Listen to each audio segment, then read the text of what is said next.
Hi, my name's Ali Pitts, and welcome to this bonus episode of Russophiles Unite, a Russian and Soviet movie podcast. In this episode, I'm speaking to Dr. Samuel Goff, the editorial director of the streaming service Klassiki, which specialises in films from Central and Eastern Europe, the Caucasus, and Central Asia. If you're new to the show, this might not be a bad place to start, actually, as I'll be serving up 5 recommendations from Klassiki's film library, and then Sam will be giving a little bit of context to those films and making some suggestions of what to watch next. Plus, I do refer to some back episodes of this show.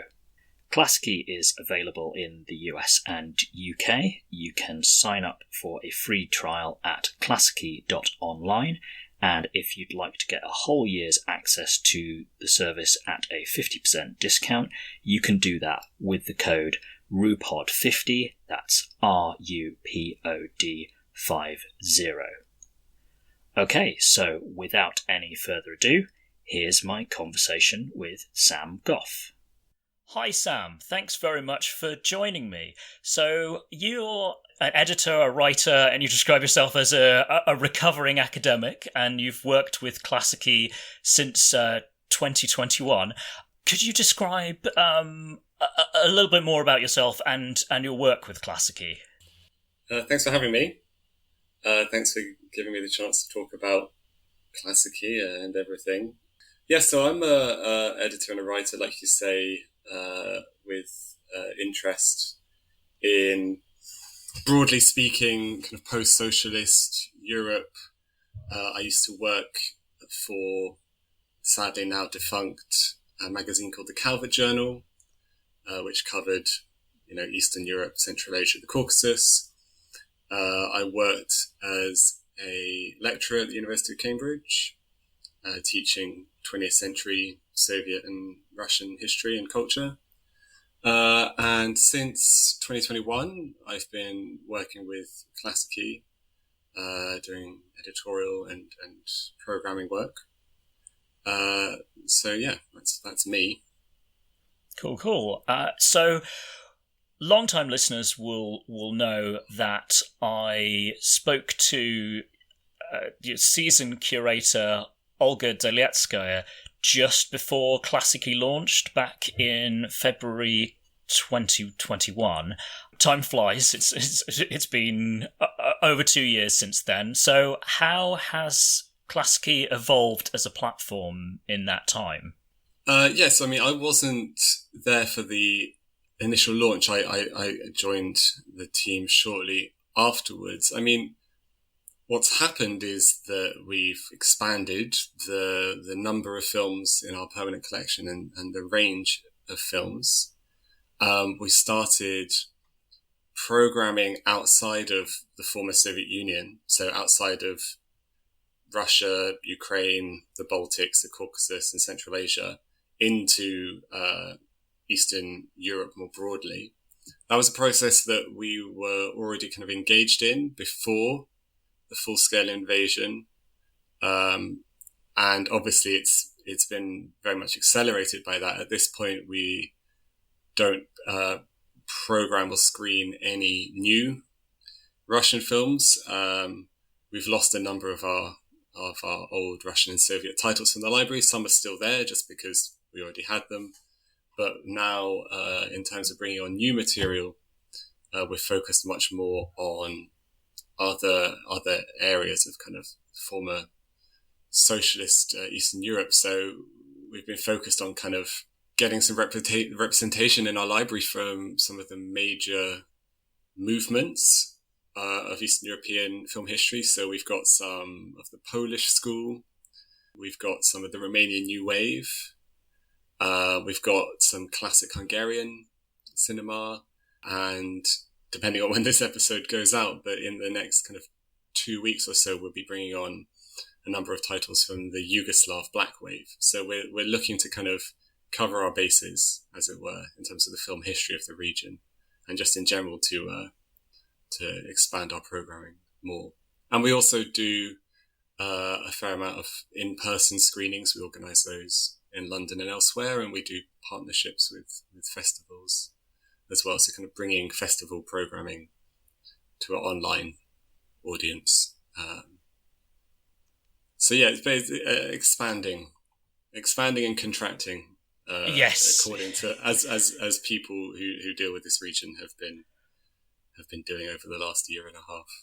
Yes, the ability to improvise is definitely very, very important. And yes, as somebody who lives not that far from London, but far enough that it's a day trip when I go, I really appreciate the fact that as a streaming service, you do provide access to these films for somebody who lives in a place where repertory screenings aren't really a thing. They're kind of a thing, but they're not in the way that they would be, in a major metropolitan centre like New York or London or Chicago or LA or wherever. Yeah. I mean, it's could get into a very long discussion about the political economy of kind of cultural distribution in Britain, but we could. We do try and organise screenings where we can in cities outside of London. For instance, we've got a partnership that we started last year and we'll pick up again this year with a new film festival in Glasgow called Samizdat, which is the Eastern European Film Festival run up in Glasgow. So we'll be working with them. We'll be up in Glasgow screening some silent Armenian cinema. So the format for this special episode then is going to be, I've put together my 5 recommendations for you, dear listener, to check out from Klassiki's catalogue. And then, Sam, you're going to jump from my recommendations to essentially, if you like the sound of this, or if you've already seen this, then why don't you check out such and such based on that recommendation. That's a wonderfully concise explanation. I'm patting myself on the back for that. So without further ado, I'm going to go on to my first recommendation, and I'm delighted that you mentioned the screenings that Klassiki and your overarching organisation, Kina Klassika, organised, because this first one, Eccentrics, directed by Eldar Shengalaya from 1973, I've now seen twice, and the second time was actually at a screening that you organised in London quite recently. So yes, Eccentrics. It's I would say it's a dark-ish comedy. It's delightfully goofy. It's essentially about this young man who, after the death of his father, he goes to the nearest provincial town, kind of to seek his fortune / pay off some local debts that he has. He runs into trouble with the local Tsarist, essentially gendarme / like prison warden, and chaos ensues, you could say. It has a delightful mixture of slapstick and whimsy. It kind of reminds me of more sort of zany, if people will be familiar with the distinction between more serious Coen Brothers films and the more zany Coen Brothers films. I think it has a certain similarity to zany Coen's output. So that's sort of like I think a good frame of reference for what that is, and a lot of people also draw comparisons with early Terry Gilliam, just in terms of the like the visual inventiveness as well. So anything you want to add, Sam, on Eccentrics that I may be missing there? Well, I think the main thing I'd say is just to kind of highlight Eldar Shengalaya, the director. He's someone who as you know, because you saw one of the screenings, he's someone who we had a fairly extensive season on earlier this year, because he turned 90 earlier this year. He's still around. He's one of the last kind of big Soviet era auteurs who's still going. He's a really, I mean, interesting is a slightly dull word. He's a kind of remarkable figure. I think he's probably undervalued outside of Georgia. I think, cinephiles or kind of, fans of Soviet cinema are probably aware of, the likes of Tengiz Abuladze maybe, or Otto Siliani. But Shengalaya, I think, is perhaps more popular at home than abroad. I mean, he shares with someone like Yosseliani that, to be kind of reductive, that kind of Georgian lyrical sensibility that kind of like lends itself to, as you say, a kind of whimsical but still quite profound kind of folkloric or kind of a parabolic take on issues of kind of art and life and politics. And I mean, he was, just on his biography, he later became a very important kind of political figure in the movement towards Georgian independence, and then, as a parliamentary figure in Georgia after the fall of the Soviet Union. So yeah, he's a very interesting figure. Something like Eccentrics in particular, I think, is definitely more of a cult hit in Georgia than abroad. It's possible that some of its humor is quite, kind of context specific, although I don't think there's anything in there that would kind of detract from people's enjoyment. You're right. I agree with what you say about Terry Gilliam or the Coen brothers, if people were looking for maybe more familiar reference points. It's certainly, to use another word you use, goofier than a lot of his other films. And of those films, if people are looking for a kind of recommendation of where to go next, then I mean, I guess the obvious answer, if you haven't already seen it, would be Blue Mountains from 1983, which is definitely his most famous film. One of the more famous kind of satires that was allowed to be released within the Soviet Union. Basically, a satire on kind of bureaucratic absurdism set inside a publishing house in 80s Tbilisi.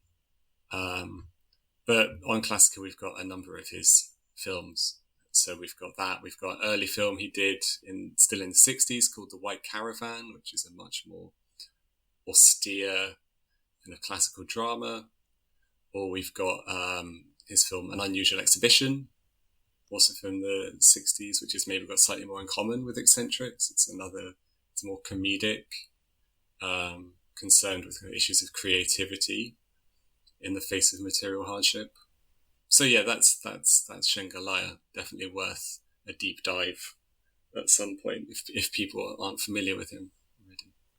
Awesome, thank you, Sam. Yeah, so Blue Mountains has been on my radar for a long time, and I still haven't got round to it yet. So I will definitely be pushing it up the watch list. And yeah, really great to highlight the satirical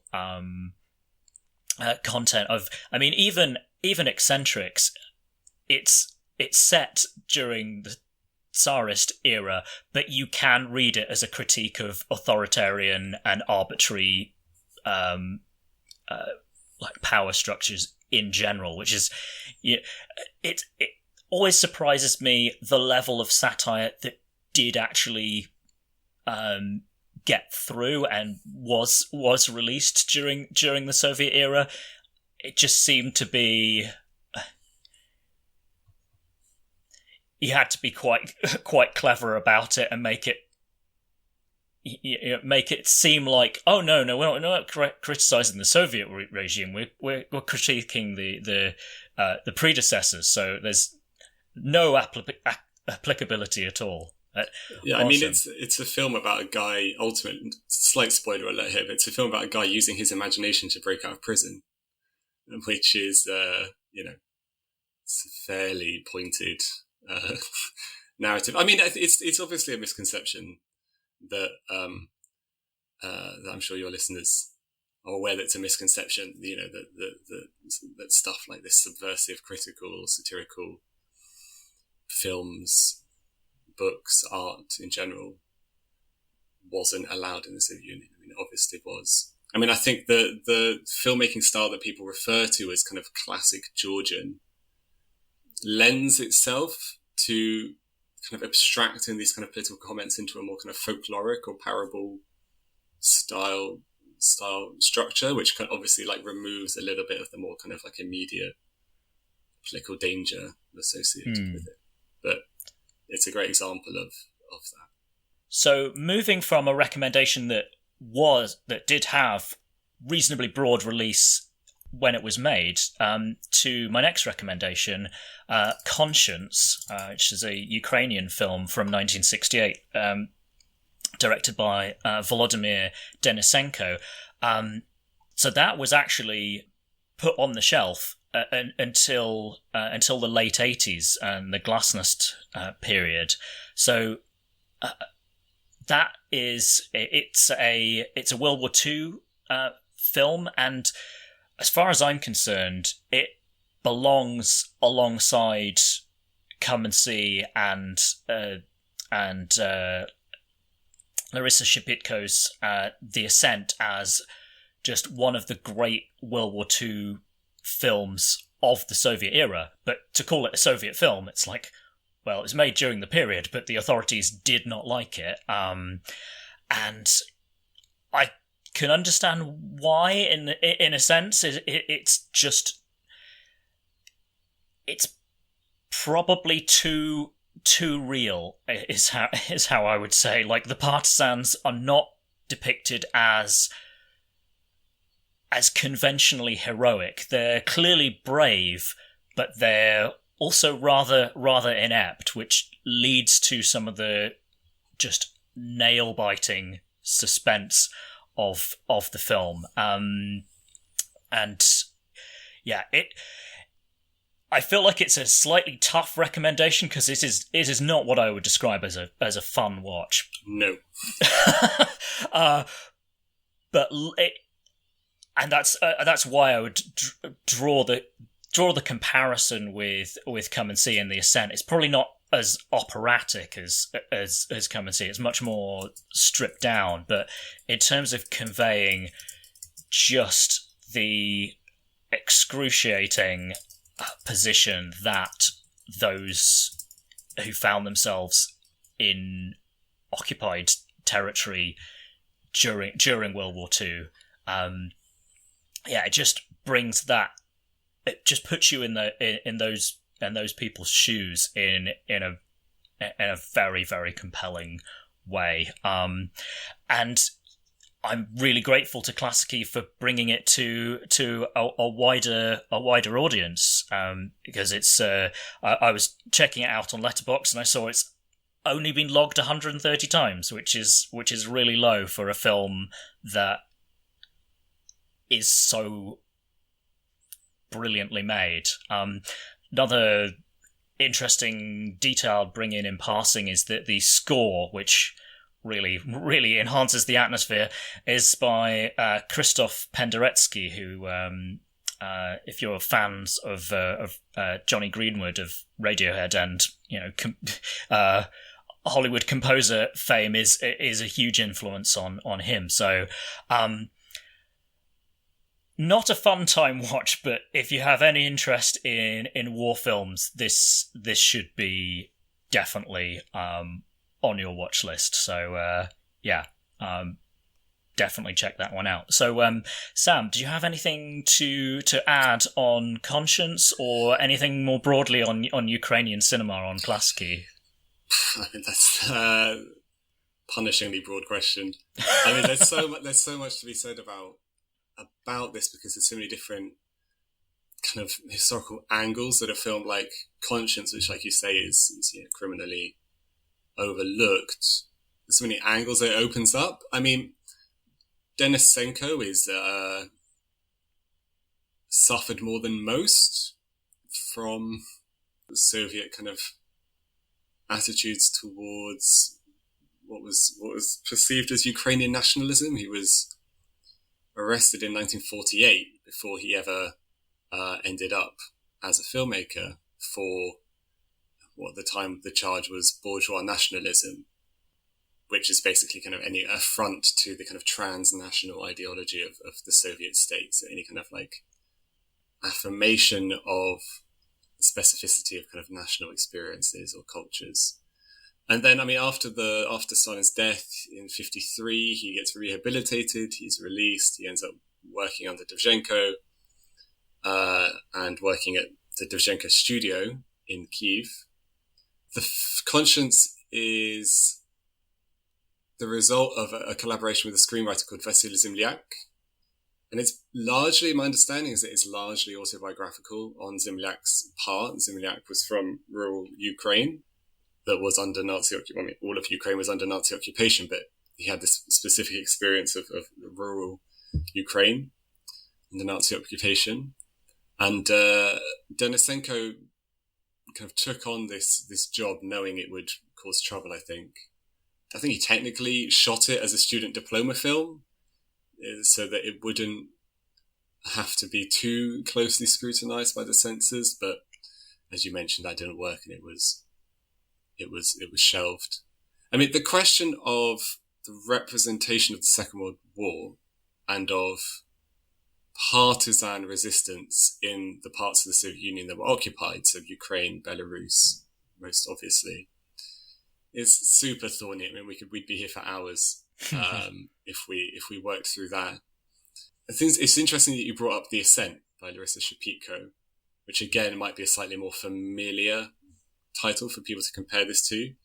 That is also a film about partisans in occupied territory, but I mean, the films they bear a lot of comparison. They're both effectively kind of existentialist dramas that use the kind of context of occupation to kind of stage this dark night of the soul. In Denisenko's case, quite literally a dark night for the latter half of the film.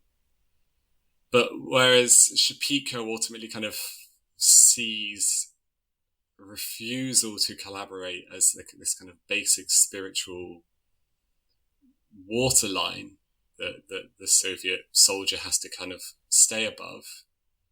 Denisenko, like you say, is much more, if not sympathetic, then we might say pragmatic about the experience of being under occupation. There are characters in his film who are literally collaborators with the occupying forces, but they're not portrayed as, kind of morally bereft. They're portrayed as being in an impossible situation, and ultimately their collaboration doesn't spare them either.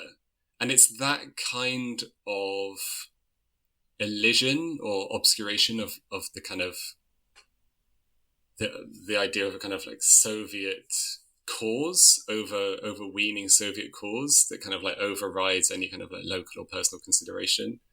It's the absence of that from Conscience that I think made it basically undesirable. And you could also talk about it as being part of this movement that we now call Ukrainian poetic cinema in the late 60s, early 70s, which is a very important movement in Ukrainian and in Soviet film history.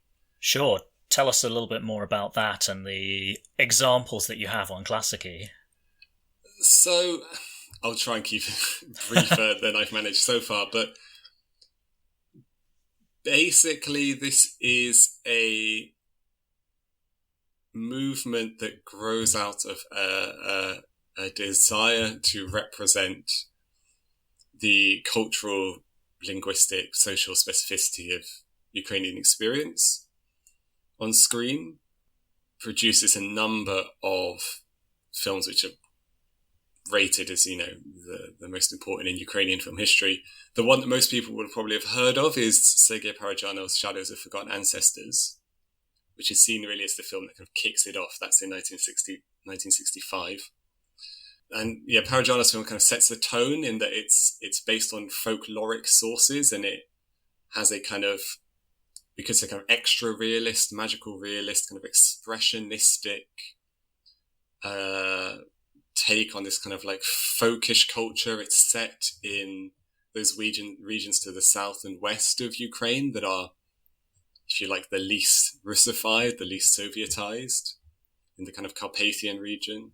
Yeah, and Parajanos film is followed by a couple of others. I mean, so just if people want a recommendation based on conscience itself, then we've got on Klassiki 2 films which are very important in Ukrainian poetic cinema, which are both set during the Second World War and both deal with this question of occupation, resistance, and the idea of the national versus the Soviet cause. So the first one would be Boris Ivchenko's Anichka from 1968. And then the second one would be Yuri Ilyenko's The White Bird Marked with Black from 1971. They're much more colourful, less brutal takes on the subject matter, but they do help situate conscience, I think, within what was going on in Soviet cinema, in Soviet Ukrainian cinema at the end of the 1960s. Wonderful. Thank you, Sam. So the next recommendation then I have also deals with the subject of memory. Is actually my first post-Soviet recommendation, and this is Hrustalyov, My Car, directed by Alexei German Sr. from 1998.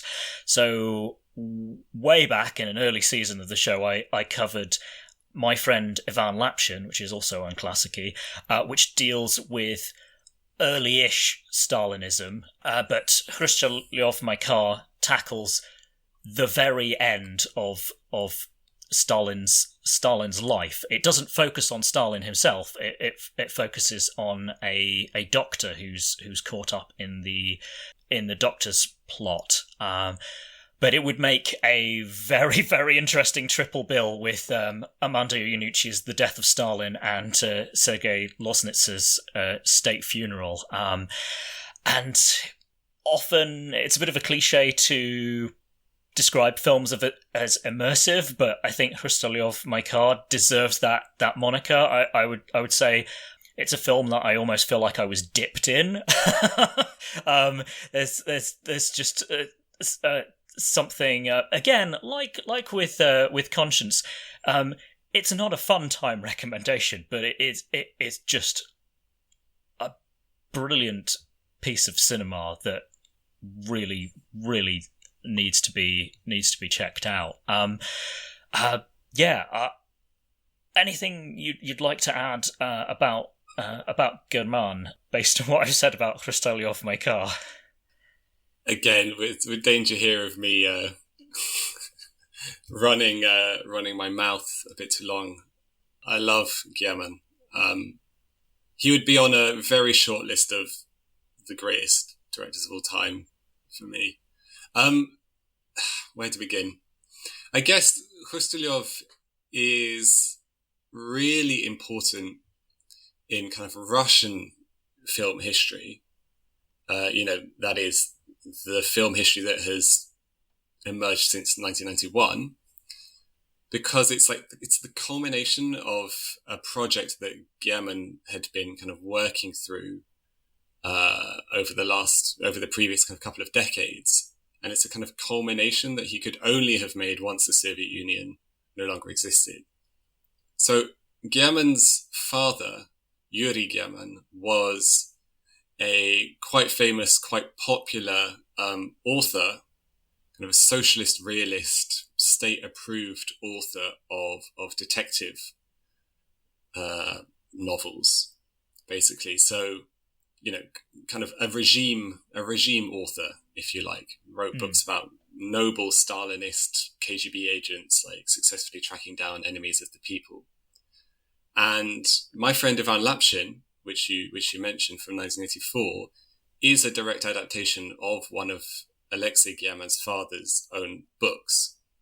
And what he does in kind of adapting and mutating his father's work is he starts this process of excavating the memory and the history of his father's generation, the generation that made Stalinism, that committed the crimes of Stalinism. So for German, it's this very personal project to immerse the viewer in this history and to kind of excavate the kind of cynical, strange impulses that motivated it. And Hrustulov, My Car, which is literally about the death of Stalin.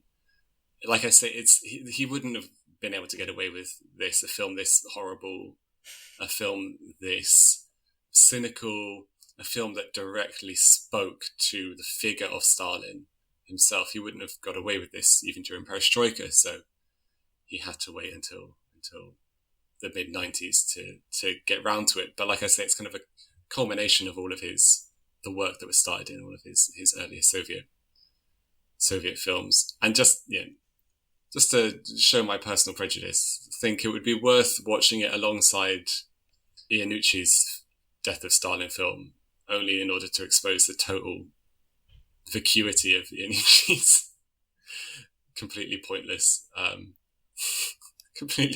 attempt at satire.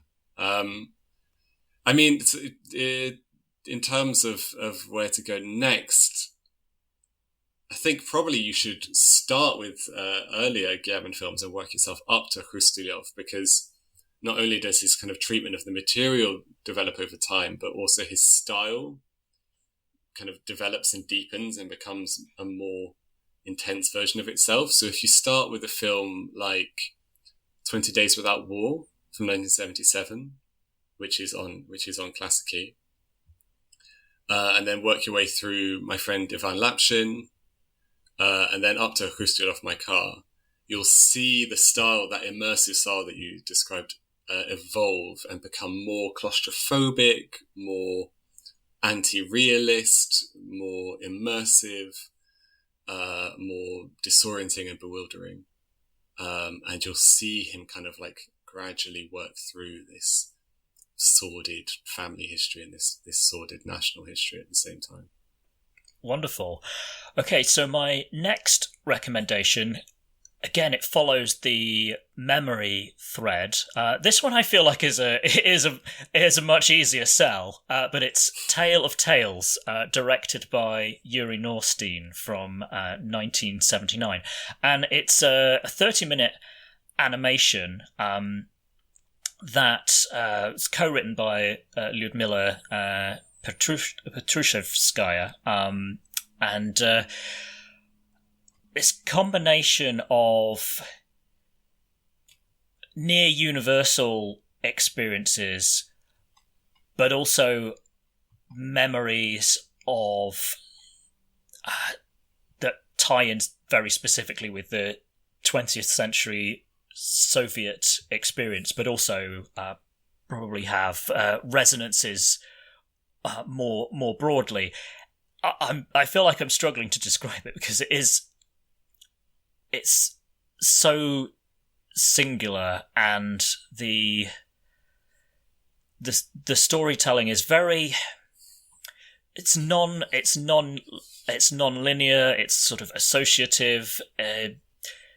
The mood's quite melancholy, but there's also plenty of moments of humour, and just the intricacy of the animation is just breathtaking as well. So, it's if you enjoy animation at all, or history, or it's just wonderful. So yes. Anything you'd like to add on that one, Sam? Well, I sympathise with your struggles to describe it, because it is extremely singular. Yeah, Norstein is fascinating, another fascinating figure.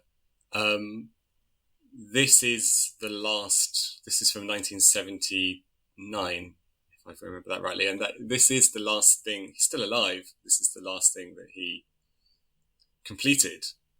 Yes, I should mention that his nickname is the Golden Snail. Yeah, which, I mean, I think he's probably earned that in the years since this, because at the time he was probably working at a fairly reasonable pace, but it's since then that he's turned into a snail. Yeah, so, I mean, what to say about Neustein? Neustein is beloved in Russia and in the former Soviet Union. He made a film called Hedgehog in the Fog, which I'm sure a lot of your listeners have heard of or seen. 10-minute animation about a hedgehog in some fog, which is it's a total classic. It's amazing, and that film and this film are great examples of works I made I guess nominally for children, but that reveal their makers' kind of like deep respect for children's minds and children's ability to think associatively and to not be too concerned by, narrative sense and boring stuff like that. Yeah, I guess it's nominally about the memory of the Second World War, but it's also a cute story about a little grey wolf singing nursery rhymes at the same time. It is, I mean, we should also mention Nurstein's kind of unique animating style, which is one of the reasons he had to work so slowly, because it was a very painstaking process. I'm not a technical expert on this by any means, but my understanding is that it involves hand-drawn pieces of paper suspended between several layers of glass and then filmed from the top down through that glass to create this impressionistic, kind of very soft focus, kind of immersive space. I'm not doing it. See, I can't describe it. Just watch it, people. Either, if you haven't seen it, you'll be blown away. I mean, so what he's been doing since 1979, which is now, 40-something years, 44 years, is he's nominally been working on his animated take on the Gogol short story, The Overcoat, but he basically got lost in process and he's not finished it, and obviously I doubt he's going to finish it now. He's a very old man, but that's one of the kind of great unfinished or kind of lost films of Russian film history, or certainly of animated film history. I mean, if people want to hop off from Tale of Tales to something else, on Klassiki, I mean, I've got two recommendations here. I think if you're interested in Soviet animation, which is like, incredibly rich topic that I think a lot of people aren't super aware of, you can, if you go to Klassiki and find our animation category, you'll see it all there. We've got some different Neusteins. We've got some kind of classic fairy tale adaptations from the state animation studio, which is called Soyuz Multfilm. One I would highlight that we're particularly proud of is an Azerbaijani animation, only 10 minutes long, from 1969, called Jirtan, which was made by two men called Akhanaki Akhundov and Yelchin Efendiev. This is completely newly restored by the National Film Studio in Azerbaijan. And it is basically the first Azerbaijani animation, and kick-started a little kind of golden age of Azerbaijani animation in the 70s. So we're very proud of that. That's a very rare find. I guess if you were interested in that question of like the memory of the Second World War and how people in the 60s and 70s in the aftermath of the war metabolized it and the experience and the memory, then you could also look at something like I Am 20 by Marlon Hutsiev, which is about the young generation that kind of inherits the world after the war and the kind of spiritual crises that they experience as a result of this kind of tainted inheritance. Oh, definitely. great recommendation. And once you've checked it out, then please do also listen to our episode on IM20 if you haven't already. Thank you, Sam. So my last recommendation then is, speaking of directors that we've covered on previous episodes of this show, is a film by Kira Muratova. This one's from 1978, and it's translated in English as Getting to Know the Big Wide World, or sometimes Getting to Know the Wide World. And unusually for Muratova, it was shot at the Len Film Studio rather than for Odessa Film. I would say it's hard to categorise. In a very reductive way, you could say it's a romantic comedy drama, but I think that would give you misleading ideas of what it is. It's about it's a love triangle. It starts off with a couple who are working on a building site, and then another man is added, who also works on the building site as the third point of that triangle, and really it goes from there, and it's again hard to describe. Just go and watch it.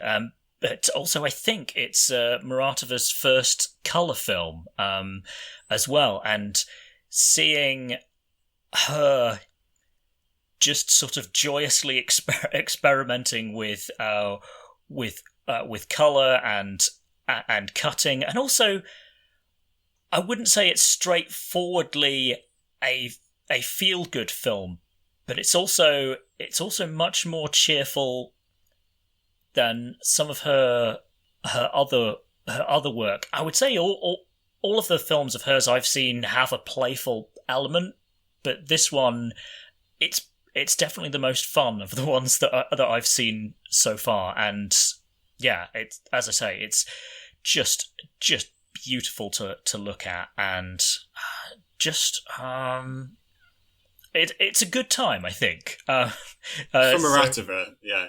Yeah, yeah. Maybe I am grading on a curve, but yeah. Sam, is there anything you'd like to add on that one? I love this film. You're a man after my own heart with these recommendations, I have to say. I think this is my favourite Muratova film. I was pondering this when I was listening to you then. I was thinking, yeah, I'm fairly comfortable saying that. I mean, I get it. So you did mention this. It's interesting, kind of biographically from Muratova. This is basically the only film that she makes between 1971 and the end of Perestroika, almost. Like, I mean, this was really the dog days. She was not popular with the authorities. She probably couldn't have got another film made in Odessa at the time. But like you say, she gets this invitation from Leningrad, from Len Film, to go and make a film there, and it gives her this brief window to make something in her own style, in her own mean. And maybe that contributes, I don't know, towards it being slightly more playful than some of her other films, and like you say, slightly more relatively feel good. Len Film it's its own story. I mean, it had a reputation at this time under Brezhnev for kind of fostering and allowing for basically what we might call Soviet art house. Katriona Kelly has recently published a book called Soviet Art House about Len Film and about its reputation in this period. But yeah, Getting to Know the Big Wide World, like you say, it's got Muratova's taste for kind of histrionics. It's got her oblique editing. It's got her plays with perspective. It's got her kind of her singular perspective on kind of on womanhood in particular, her kind of woman's gaze interrupting what we usually call the male gaze, I guess. And one thing I love about it is that, like, in the middle, out of nowhere, there is a fairly extensive cameo from Lyudmila Gurchenko, who was like a star of Stalinist and kind of 1950s like musical comedies. She's right. She's one of the leads in Carnival Night, if anyone's seen that famous 50s post-Stalinist musical. And she just turns up in the middle of this kind of odd, off-kilter Muratova film, which I always enjoy as a bit of kind of film history, self-knowing kind of reference. Yeah, I mean, we do have Muratova's first two films on Klassiki, which are mandatory as far as I'm concerned. So if you haven't seen Brief Encounter or The Long Farewell, then you have to start there. If you're interested in Len film, I guess you could watch, let me think what Len film titles we would have that would fall under this kind of Soviet art house label. I guess 20 Days Without War, which is a Alexei German film I already mentioned. That was made at Len Film. And that was another example of Len Film giving a director who was considered slightly dangerous the resources to make a film largely unhindered. Not on, in terms of Len Film classics that are not on Klassiki. Slightly awkward sentence. There's all of the kind of early Alexander Sokurov films, like The Lonely Voice of Man, and Empire, Painful Indifference, films like that. But yeah, I mean, start at the beginning with Muratova and just watch all of them, because there's no one like her. Wonderful. Thank you so much, Sam, and thank you for your time. It's been really good. I hope you've enjoyed this special episode, and thank you again to Sam Goff for joining me. If you're based in the UK or the US and you'd like to check out the films we've discussed, head on over to klassiki.online. As I mentioned at the beginning of the show, if you'd like to get a whole year's access to the service with a 50% discount, please use the code RUPOD50, that's RUPOD 50. Because I can, before we wrap up this episode, here are a few more recommendations from the Klassiki library that didn't come up during my conversation with Sam. Those films are Aelita, Chapayev, Little Vera, and The Lord Eagle, which I've covered on the show previously, as well as Three Poplars in Plyushchikha, which I discussed on an episode of The Projection Booth. As always, I'd love to hear what you think of the show, so please check out the show notes for this episode for some of the ways you can get in touch. And if you're watching/listening to this on YouTube, the comments section is right there, but, please be kind. If you've enjoyed the show, please do subscribe if you haven't already, review us on your podcast platform of choice, and do recommend us to anyone you know with an interest in film and or Russia and the surrounding region. I'd also recommend following Klassiki on social media, especially Letterboxd if you're on there, so that you can see what they've got going on. Again, I'll be putting links in the show notes. Okay, that's it from me for this episode. Thanks very much for listening, and do svidaniya, folks.